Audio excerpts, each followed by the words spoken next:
ನಮಸ್ಕಾರ ಸ್ನೇಹಿತರೆ, ಎಲ್ಲರಿಗೂ ಆಸ್ಟ್ರೋ ಜಮ್ಸ್ಟೋನ್ ಫಾರ್ ಲೈಫ್ ಯೂಟ್ಯೂಬ್ ಚಾನಲ್ಗೆ ಸ್ವಾಗತ. ನಾನು ನಿಮ್ಮ ಡಾಕ್ಟರ್ ಶ್ರೀನಿವಾಸ್ ಟೆಂಕರ್, ಒಬ್ಬ ಚಾರ್ಟೆಡ್ ಇಂಜಿನಿಯರ್ ಮತ್ತು ಹವ್ಯಾಸಿ ಜ್ಯೋತಿಷಿಯೂ ಸಹ ಹೌದು. ಆಮೇಲೆ ಇವತ್ತು ಮೊಟ್ಟ ಮೊದಲನೇದಾಗಿ ಎಲ್ಲರಿಗೂ ಯುಗಾದಿ ಹಬ್ಬದ ಶುಭಾಶಯಗಳು.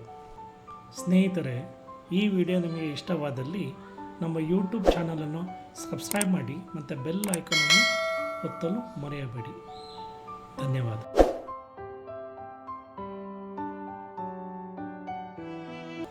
ಮಕರ ರಾಶಿ. ಮಕರ ರಾಶಿ ಅವರಿಗೆ ನಿಮ್ಗೆ ಗೊತ್ತಿರಬೇಕು, ಅವ್ರದ್ದು ಸಾಡೆ ಸತಿ ಓಡ್ತಿದೆ. ಇನ್ನೂ ಒಂದು ವರ್ಷ ಅವ್ರದ್ದು ಸಮಸ್ಯೆ ಆ ರೀತಿಯೇ. ಎಲ್ಲ ಕೆಲಸ ಕಾರ್ಯಗಳು ನಿಧಾನಗತಿಯಲ್ಲಿ ಓಡ್ತಾ ಇರುತ್ತೆ, ಯಾವುದು ಕೆಲಸ ಆಗ್ತಾರಲ್ಲ. ಆಮೇಲೆ ಸ್ವಲ್ಪ ವೈರಾಗ್ಯ ಸಮಯ ಇದು. ಏನಂದರೆ ಏನಾದರೂ ಒಂದು ಸ್ವಲ್ಪ ಇದಾದರೆ ಬೇಜಾರಾಗೋದು, ಜಿಗುಪ್ಸೆ ಬರೋದು. ಮತ್ತು ದೇವ್ರ ಕಡೆ, ಧರ್ಮದ ಕಡೆ ಸ್ವಲ್ಪ ಜ್ಞಾನ ಹಾಕಿದ್ರೆ ಅದ್ರ ಕಡೆ ಸ್ವಲ್ಪ ಒಲವು ಜಾಸ್ತಿ ಆಗುತ್ತೆ. ಮೈಥಾಲಜಿಕಲಿ ಜಾಸ್ತಿ ಹೋಗ್ತೀರಿ, ಸ್ಪಿರಿಚುವಲಿ ಜಾಸ್ತಿ ಸ್ಟ್ರಾಂಗ್ ಆಗ್ತೀರಿ. ಫೈನಾನ್ಷಿಯಲಿ ತುಂಬ ಸ್ಲೋ ಆಗ್ತಾ ಇರುತ್ತೆ. ನೀವು ಯಾವುದೇ ಒಂದು ಕೆಲಸ ನೀವು ಅಂದ್ಕೊಂಡಿದ್ದು ಯಾವುದೂ ಬರ್ತಾ ಇರಲ್ಲ, ನಿಧಾನಕ್ಕೆ ಗತಿಯ ಪ್ರೋಗ್ರೆಸ್ಸು. ಆದರೆ ಮೇ 1 ನಂತರ ಕಂಪ್ಯಾರಿಟಿವ್ಲಿ ಒಂದು ಲೆವೆಲಲ್ಲಿ ಬೆಟರ್ ಪೀರಿಯಡ್ ಆಗ್ತೀರಿ. ಸ್ವಲ್ಪ ಮೆಚೂರಾಗಿ ಯೋಚನೆ ಮಾಡ್ತೀರಿ, ಆತರ ಪಡಲ್ಲ. ಜಿಗುಪ್ಸೆಗಿಂತ ಜಾಸ್ತಿ ಊಹಾಪೋಹಗಳಿಂದ ಜಾಸ್ತಿ ಸ್ವಲ್ಪ ವಾಸ್ತವವಾಗಿ ಯೋಚನೆ ಮಾಡಲಿಕ್ಕೆ ಪ್ರಯತ್ನ ಪಡ್ತೀರಿ. ಕಂಪ್ಯಾರಿಟಿವ್ಲಿ ಲಾಸ್ಟ್ ಇಯರ್ ಕಂಪೇರ್ ಮಾಡಿದ್ರೆ ಈ ವರ್ಷ ಸ್ವಲ್ಪ ಬೆಟರ್ ಆಗಿರುತ್ತೆ ಮಕರ ರಾಶಿಯವರಿಗೆ. ನೆಕ್ಸ್ಟ್ ಕುಂಭರಾಶಿಯವರಿಗೆ ಅವ್ರದ್ದು ರಾಶಿಯಲ್ಲೇ ಶನಿ ಪರಮಾತ್ಮ ಇರೋದ್ರಿಂದ ಸಾಡೆ ಸಾತಿ ಮಿಡ್ ಪೀರಿಯಡಲ್ಲಿದ್ದೀರಿ. ಎಲ್ಲ ಕೆಲಸಗಳು ನಿಧಾನಗತಿಯಲ್ಲಿ ಆಗ್ತಿರುತ್ತೆ.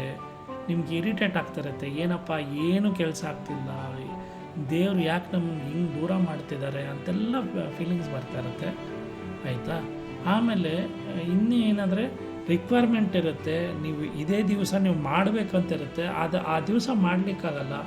ಆಪರ್ಚುನಿಟೀಸ್ನ ಮಿಸ್ ಮಾಡ್ಕೊಂಡ್ಬಿಟ್ಟು ಬೇಜಾರಲ್ಲಿ ಇರ್ತೀರಿ.